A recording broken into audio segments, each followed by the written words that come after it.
મોટા મોલને કોમ્પિટિશન આપવી કઈ રીતે? હવે ઘણા બધા ડિસ્ટ્રીબ્યુટર્સ મિત્રો છે, લગભગ મોટા ભાગના ડિસ્ટ્રીબ્યુટર્સ મિત્રો છે, એણે એવું માની લીધું છે કે જે કોઈ મલ્ટીનેશનલ કંપનીઝ છે, કોકાકોલા હોય, પાર્લેજી હોય કે બીજી કોઈ પણ હોય, એ મોલને ડિફરન્ટ ભાવે માલ આપે છે, જ્યારે નાના ડિસ્ટ્રીબ્યુટર્સ કે જે 2-3 શોપ લઈને બેઠા હોય છે તેમને ડિફરન્ટ ભાવે માલ આપતા હોય છે. પણ હું તમને એક રિયલ વર્લ્ડ એક્ઝામ્પલ આપું છું.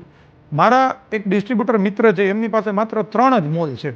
પણ એ 3 જ મોલ હોવા છતાં એ મલ્ટીનેશનલ કંપનીઝ છે, જેવી કોઈ કોકાકોલા હોય, પાર્લેજી હોય, એ બધા સાથે એમના જે ટોપ ઓફિસર્સ છે એમની સાથે એ બેસતા હોય છે અને એમને પૂછતા હોય છે કે તમે અમને પણ આ જ ભાવે માલ આપો તો અમે એમની પેરીટીએ માલ વેચી શકીએ, અને એમને એ ભાવે માલ મળે પણ છે. એટલે કે એવી ધારણા બાંધી લેવાની જરૂર નથી કે ડીમાર્ટને, બિગ બજારને, મોટા રિટેલ ચેનને જે ભાવે માલ મળે છે એ ભાવે નાના ડિસ્ટ્રીબ્યુટર્સ મિત્રોને મળતો નથી. તમારી માત્ર 2 કે 3 જ શોપ હશે અને તમારું વોલ્યુમ છે એમના કરતાં 1% હશે, પણ તમે એમની સાથે